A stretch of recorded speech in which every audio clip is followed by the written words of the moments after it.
The Galactic Cooperative's 433rd Annual Diplomatic Summit was the most prestigious gathering in the known universe. Hosted aboard the massive space station Harmonia, it was where species from across 17 galaxies came together to negotiate trade agreements, resolve territorial disputes, and pretend they didn't all secretly hate each other. Ambassador Vrel Tox of the Centaurian High Council admired his reflection in the polished crystal walls of the Grand Reception Hall. His ceremonial battle armor gleamed under the light of 3 artificial suns, the 347 medals of honor pinned to his chest creating a veritable constellation of achievement. Around him, representatives from 1,000 worlds mingled in their finest attire, the Arcturians in their living silk robes that changed color with their emotions, the methane-breathing Tausetians in their hovering environmental bubbles adorned with rare cosmic pearls, and the crystalline Regelians, whose faceted bodies had been polished to blinding perfection for the occasion. Ambassador Vrel Tox, a melodious voice chimed from behind him. "How wonderful to see you again." Vrel Tox turned to find Ambassador Lindra of the Andromedan Alliance, her 12 appendages draped in shimmering quantum fabric that existed in multiple dimensions simultaneously. "The honor is mine, Ambassador," he replied with a formal bow. "I understand your sector's dilithium production has increased 37% this cycle. Most impressive." "Oh, you flatter me," she hummed, her bioluminescent fronds pulsing with modest pride. "Nothing compared to the Centaurian military expansion. I hear your newest warships can bend spacetime without even causing nearby stars to supernova. Quite the improvement." Their diplomatic small talk was interrupted by a sudden hush falling over the Grand Hall. The massive ceremonial doors were opening to admit the final delegation, the representatives from Sol 3, known throughout the galaxy as Earth. Earth had only recently been invited to join the Galactic Cooperative after centuries of observation. The planet had been classified as a Class X Deathworld, a planet so fundamentally hostile to life that its native species were presumed to be among the most dangerous in the universe. The gravity alone would crush most sentient species, the atmospheric composition was toxic to 60% of known life forms, and the radiation levels from their sun would cause cellular degradation in any unshielded visitor. And that was before considering the planet's alarming tectonic instability, extreme weather patterns, and the bewildering array of venomous, poisonous, and just plain mean flora and fauna. The beings that evolved on such a hellish world must by necessity be formidable indeed.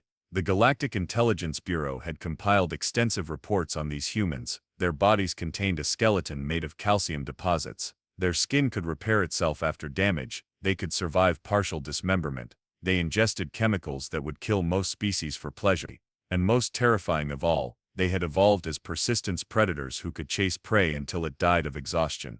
The assembled ambassadors held their breath or equivalent respiratory function as the Earth delegation arrived. They expected armored titans, genetically engineered super soldiers, or at minimum, grimacing warriors brandishing the skulls of their enemies. What they got was Dave. Dave Johnson sauntered into the Grand Reception Hall wearing cargo shorts, a Hawaiian shirt with a pattern of smiling pineapples, and bright blue flip-flops that made a soft slapping sound against his heels with each step.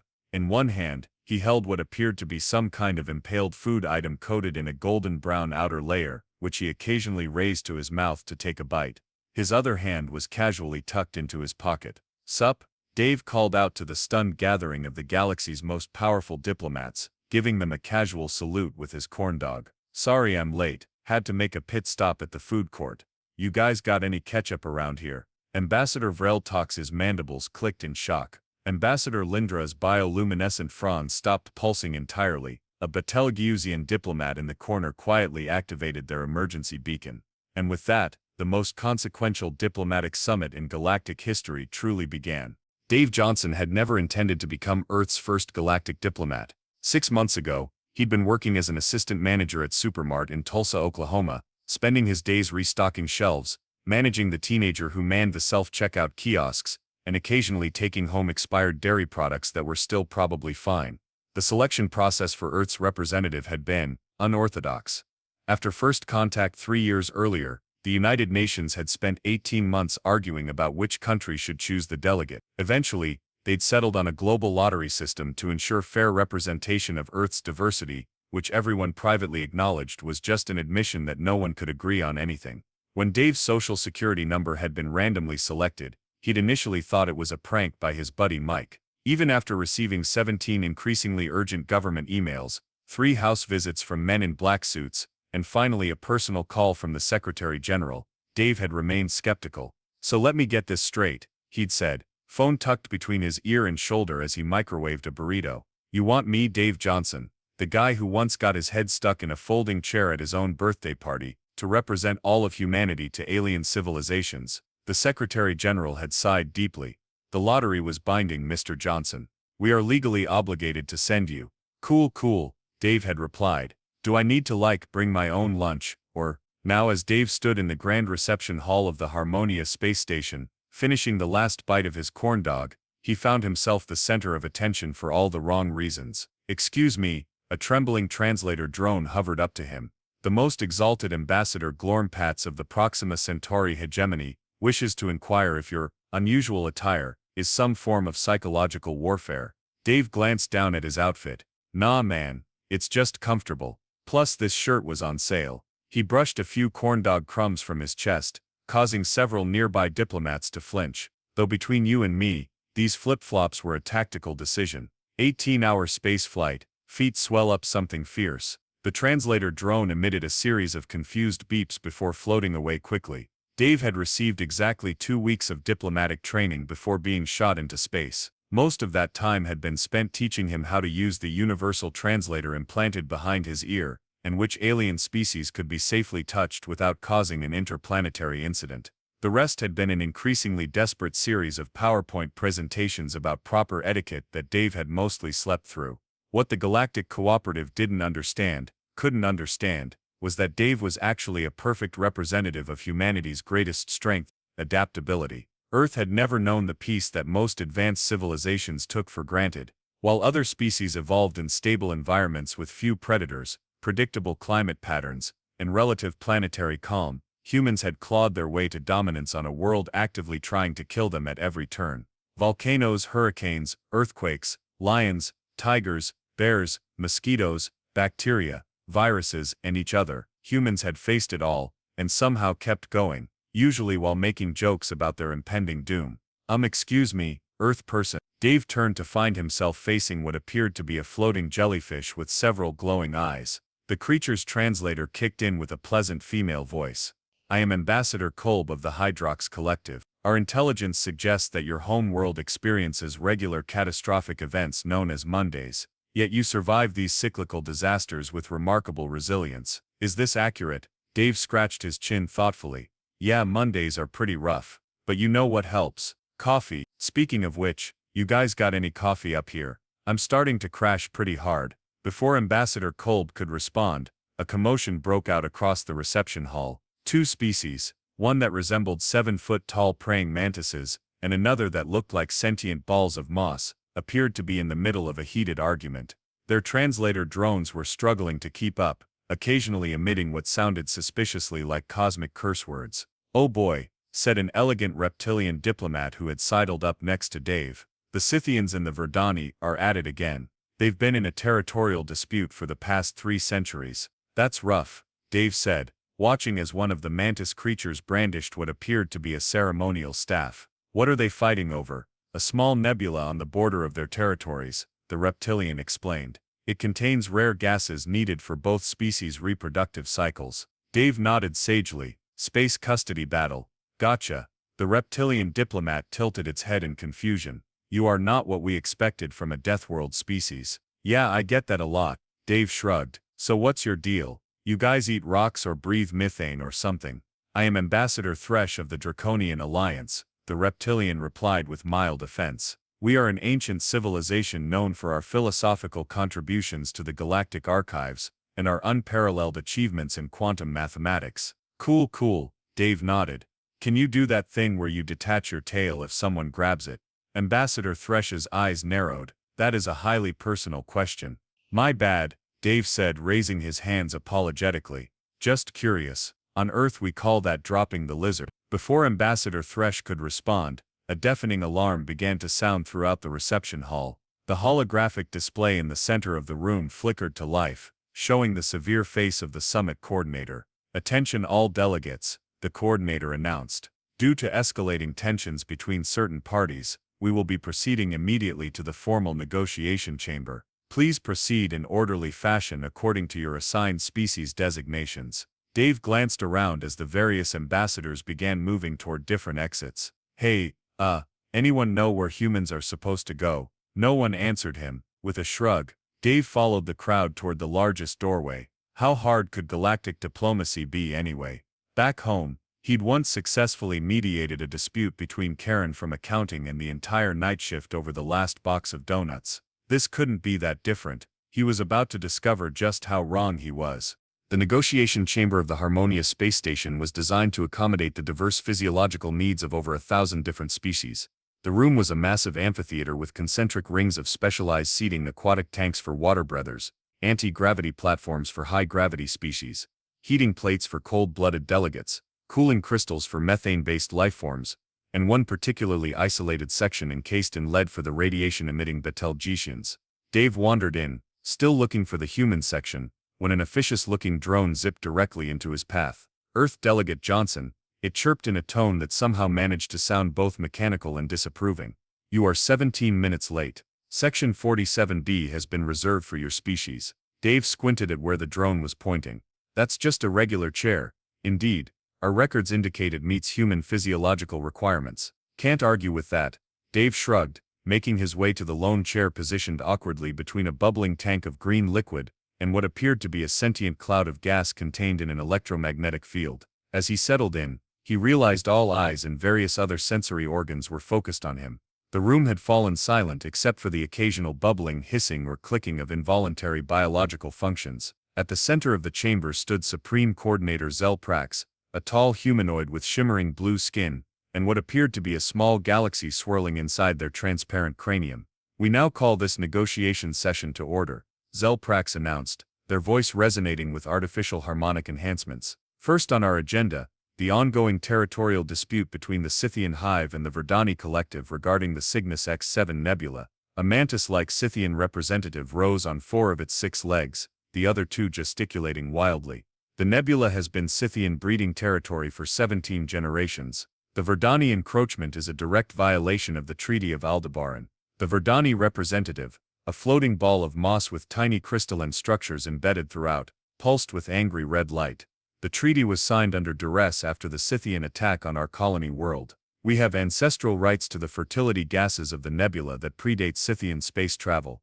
Dave watched the exchange with increasing interest, absent-mindedly reaching into his cargo shorts pocket and pulling out a bag of potato chips. The sound of the bag opening caused several nearby delegates to jump in alarm. The Deathworlder has deployed a weapon, shrieked a small avian delegate, causing momentary panic until Dave held up the bag. Just chips, dudes. Anyone want some? The negotiations resumed, but with a new tension in the air.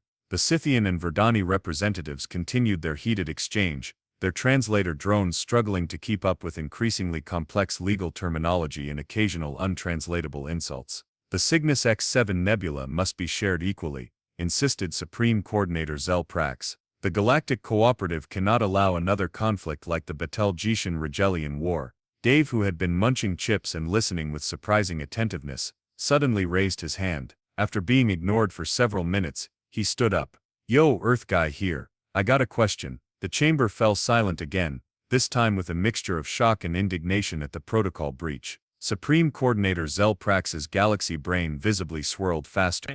Earth Delegate Johnson, there is a formal process for requesting speaking privileges. You must submit Form GC 117B to your sector representative, who will then, but check this out, Dave interrupted, causing several delegates to gasp. I've been listening to these two go back and forth, and it sounds like the Scythians need the nebula for 3 months every 5 years for their breeding season, and the Moss guys, the Verdani Collective, corrected a drone.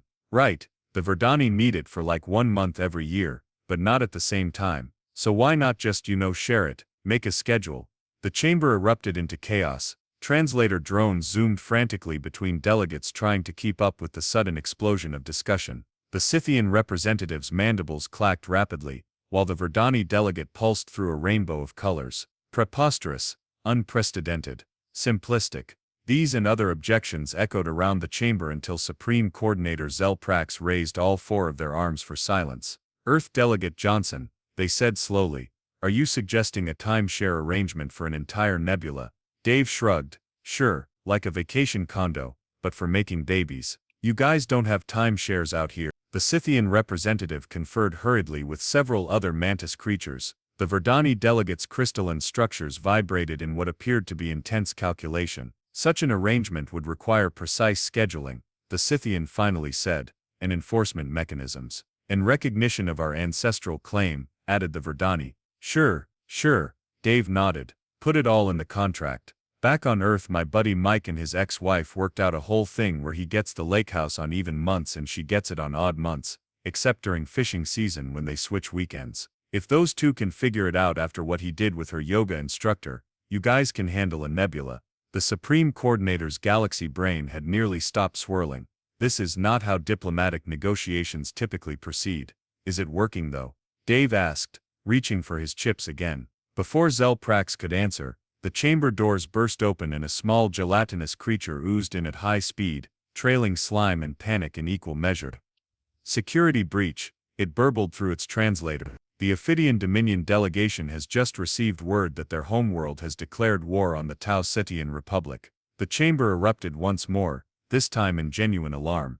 The Tau Cetian delegates, floating in their methane bubbles, began emitting high-pitched whistles of distress, while the serpentine Ophidians coiled into defensive positions. This summit is a sham, hissed the lead Ophidian delegate. While we negotiate here, the Tau Cetians have been planning to annex our outer colonies. Lies and deception, whistled the Tau Cetian ambassador. It is the Ophidians who have been positioning warships along our trade routes. Dave watched the chaos unfold with a bewildered expression. He turned to his neighbor, the gaseous entity in the electromagnetic field. Is it always like this? He asked. The gas cloud vibrated in what might have been a sigh. The Galactic Cooperative has maintained peace for 7,000 years through careful negotiation and compromise. But lately, tensions have been rising across all sectors. Some fear we are approaching another dark age of conflict. Dave nodded thoughtfully, then stood up again. This time, instead of speaking, he simply put two fingers in his mouth and let out an ear-piercing whistle that cut through the cacophony. The entire chamber went silent, many delegates clutching whatever they had that passed for ears. Sorry about that, Dave said into the silence. But you guys need to chill. Look, I get it. Space is big, resources are limited, and everyone's got their own thing going on. But where I come from, we figured out a long time ago that working together beats tearing each other apart. Easy for a Deathworlder to say, hissed an Ophidian. Your species evolved through violence. Actually, we evolved through cooperation, Dave corrected. Yeah, we've got a violent streak, but the only reason humans made it off our rock is because we learned to work together despite our differences. Sometimes that takes compromise. Sometimes it takes listening, and sometimes it takes everyone shutting up for 5 minutes so cooler heads can prevail. A strange silence fell over the chamber. For many delegates, this was their first time hearing extended thoughts from a human. They had expected threats, intimidation, or displays of Deathworld prowess. Instead, they got common sense. Perhaps, Supreme Coordinator Zelprax said slowly, we should adjourn for the traditional mid-summit banquet. It would give all parties a chance to. What was your phrase, Earth delegate? Chill. Dave grinned and gave a thumbs up. Now you're talking. I'm starving. Those chips barely took the edge off. As the delegates filed out toward the banquet hall, Dave found himself surrounded by curious representatives from a dozen worlds, all suddenly interested in this unusual approach to diplomacy. The Scythian and Verdani representatives were already engaged in tentative discussions about nebula time sharing, while the Ophidian and Tau Cetian delegations had at least stopped threatening immediate annihilation. Not bad for my first day, Dave muttered to himself, unaware that the banquet would present challenges that made interstellar politics look like child's play. The Grand Banquet Hall of Harmonia was a testament to galactic excess.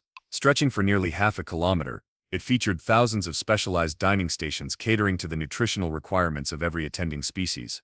Anti-grav waiters floated overhead, delivering dishes containing everything from crystallized stellar matter to synthesized elemental gases.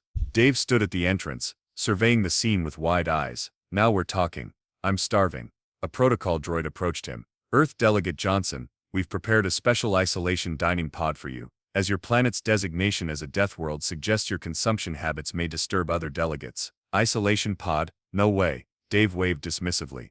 I want the full experience. What's that blue stuff the octopus guys are having? Before the droid could stop him, Dave wandered into the hall, gravitating toward a buffet where several jellyfish-like creatures hovered. "Is this like a space taco situation?" Dave asked, pointing at what appeared to be pulsating blue cubes. Ambassador Kolb of the Hydrox Collective oscillated nervously. "That is fermented neutron extract. For your physiology, it would be problematic." "Gotcha. What about that?" Dave pointed to a platter of what looked like glowing orange mushrooms. "Radioactive fungal spores from Betelgeuse," Kolb explained.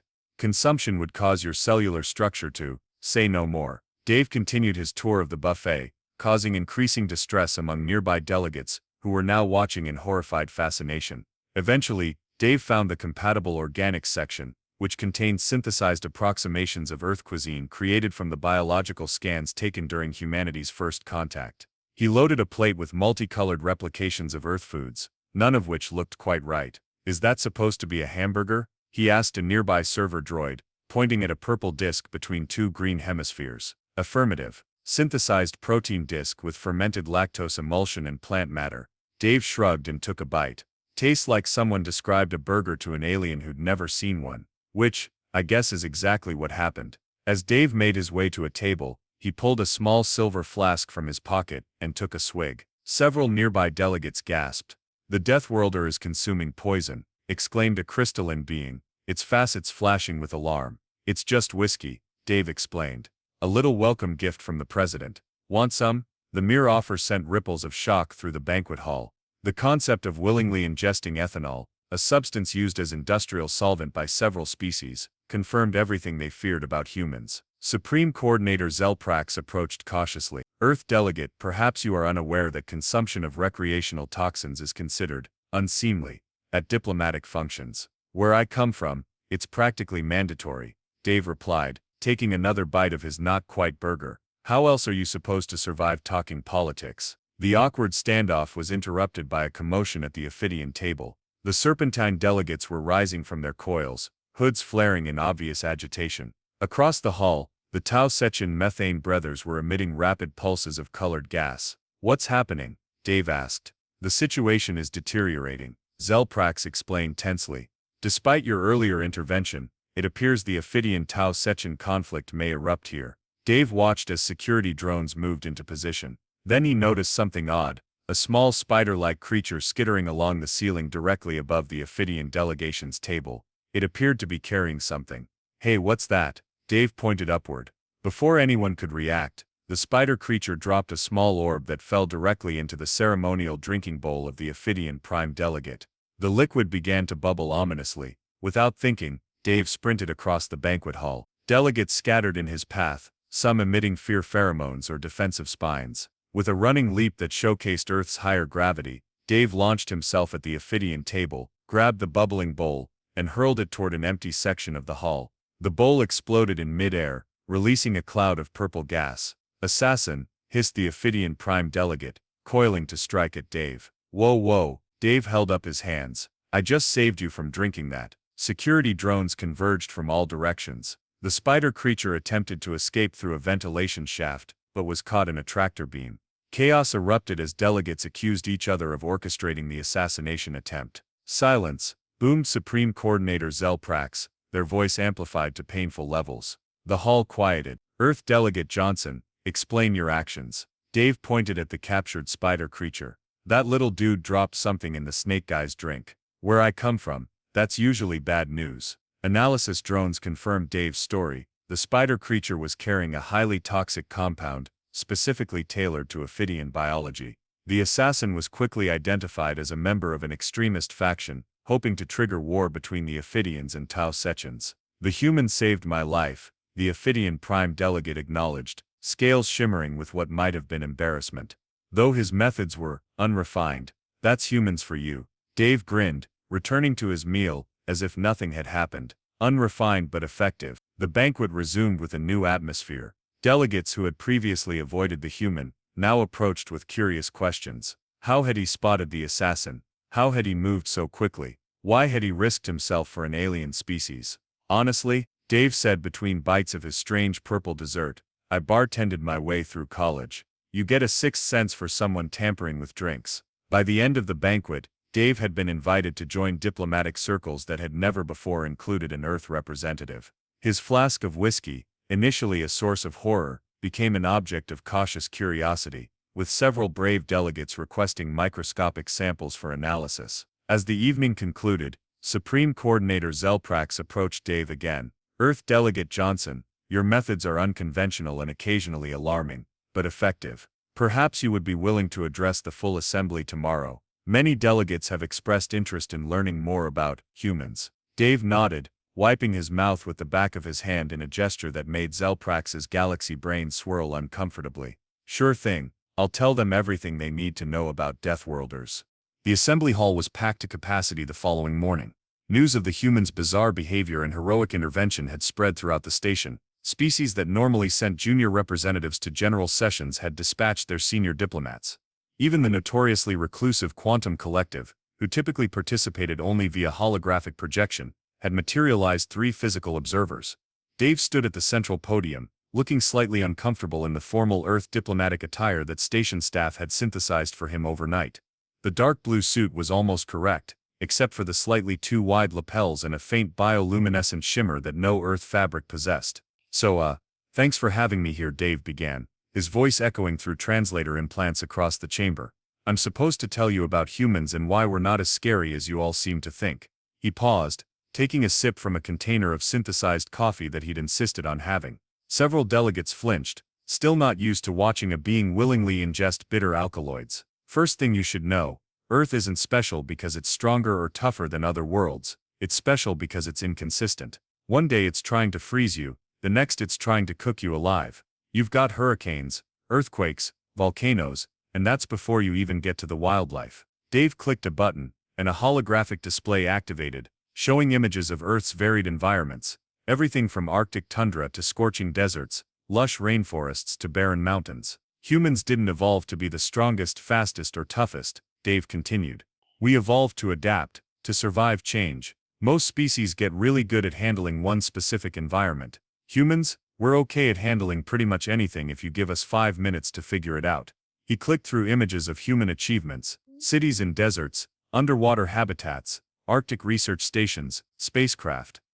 You guys keep calling Earth a death world, but that's missing the point. Earth isn't uniquely deadly. The universe is deadly. Earth just doesn't hide it as well as some planets. We grew up knowing that the world could kill us at any moment, so we learned to roll with the punches. Ambassador Vrel talks of the Centaurian High Council raised a limb, but your species' violent tendencies are overblown, Dave interrupted. Sure, we've had our wars, but what defines humans isn't our capacity for violence, it's our capacity for cooperation. When the chips are down, humans band together. A wildfire breaks out, people form bucket brigades. Flood coming, everyone fills sandbags. Aliens show up, he grinned. We find a way to talk to them. Ambassador Lendra's bioluminescent fronds pulsed with curiosity. Yet your physiological adaptations suggest a predatory species. Your forward-facing eyes, your omnivorous diet, your pursuit hunting techniques. Yeah, we've got some predator features, Dave acknowledged. But we succeeded because we're really good at one thing, figuring stuff out. Humans are pattern recognition machines. We see connections, we solve puzzles, we MacGyver solutions out of whatever's lying around. The term MacGyver caused a brief translator malfunction across the chamber. What I mean is, Dave clarified, when faced with a problem, humans get creative. We don't have claws, so we made knives. Can't fly, so we built planes. Too cold, we invented fire. Too hot, air conditioning. Need to talk to aliens. We figure out their language. He took another sip of coffee, more comfortable now, but our real superpower, we endure. Humans can take a beating, physically, emotionally, whatever, and keep going. We're stubborn, we persevere, and most importantly, we find humor in our struggles. This concept, finding amusement in hardship, caused visible confusion among many delegates. I don't expect you to understand that last part, Dave smiled, but it's crucial. When things get really bad, humans make jokes. It helps us cope, it keeps us sane. That's why I showed up to your fancy summit in flip-flops eating a corn dog. Not as an insult, but because finding joy in small things is how we survive. The Ophidian Prime Delegate raised its serpentine head. Yesterday, you risked yourself to prevent my assassination. Was this a demonstration of human combat prowess? Dave laughed. No man, it was just the right thing to do. Humans look out for each other, and apparently we look out for giant space snakes too. No offense, none taken, the Ophidian replied, sounding almost amused. Dave's expression grew more serious. Look, I get it. Humans are new to this whole galactic community thing. We're loud, we're messy, we eat weird stuff, and yeah, we evolved on a planet that would kill most of you.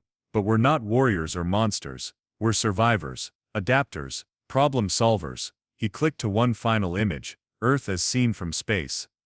That blue marble taught us everything we know. It tried to kill us a million different ways, and instead of giving up, we learned from each attempt. We're not dangerous because we're strong. We're valuable because we're flexible. Because when everything goes sideways, humans don't break, we bend, we adapt, we find another way. Dave smiled and spread his hands. So if you're looking for the scariest thing about humans, it's not our muscles or our teeth, or our weird habit of drinking poison for fun. It's that we literally evolved to deal with chaos. And from what I've seen so far, the galaxy could use a little of that. A strange silence fell over the assembly. For some delegates, this perspective was revelatory. For others, deeply concerning. The idea of a species that thrived on change and unpredictability ran counter to the Galactic Cooperative's emphasis on stability and order. Supreme Coordinator Zelprax's galaxy brain swirled in contemplative patterns. Earth Delegate Johnson, you present humanity not as conquerors, but as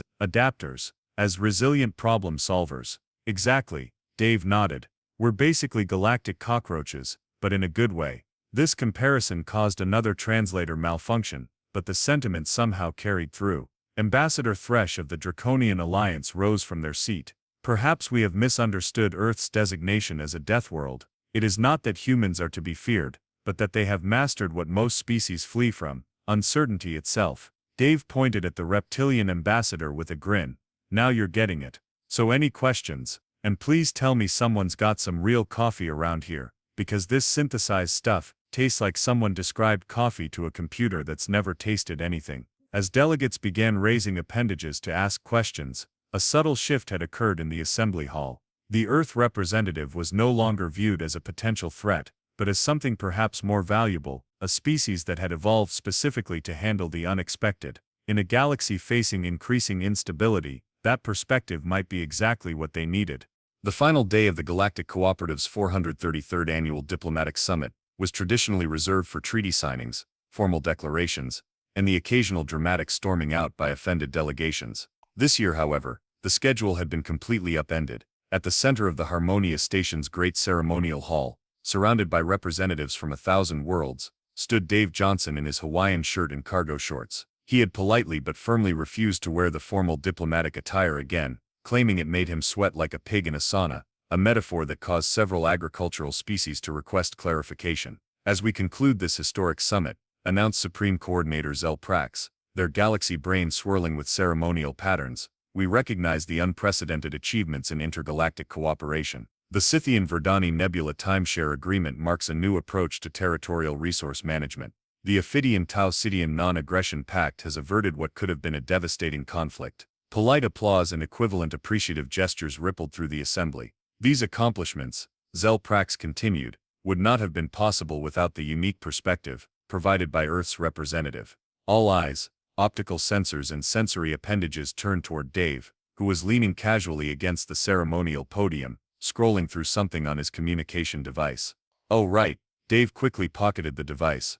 Happy to help. That's what humans do. Ambassador Vreltok stepped forward, his battle armor gleaming under the ceremonial lights. The Centaurian High Council proposes a formal modification to Earth's designation in the Galactic Registry. Instead of Class X Deathworld, we suggest Class A Adaptive Environment. This more accurately reflects both the planet's challenging conditions and the remarkable species it has produced. The motion was met with widespread approval, though several militaristic species registered formal objections, still uncomfortable with the idea of reclassifying a potential threat. Ambassador Kolb of the Hydrox Collective floated forward next. In recognition of humanity's demonstrated problem-solving abilities, the Science Consortium proposes establishing a human consultation protocol for crisis situations. When standard approaches fail, human adaptability may provide alternative solutions. This proposal generated more debate, with some delegates expressing concern about involving such an unpredictable species in sensitive matters.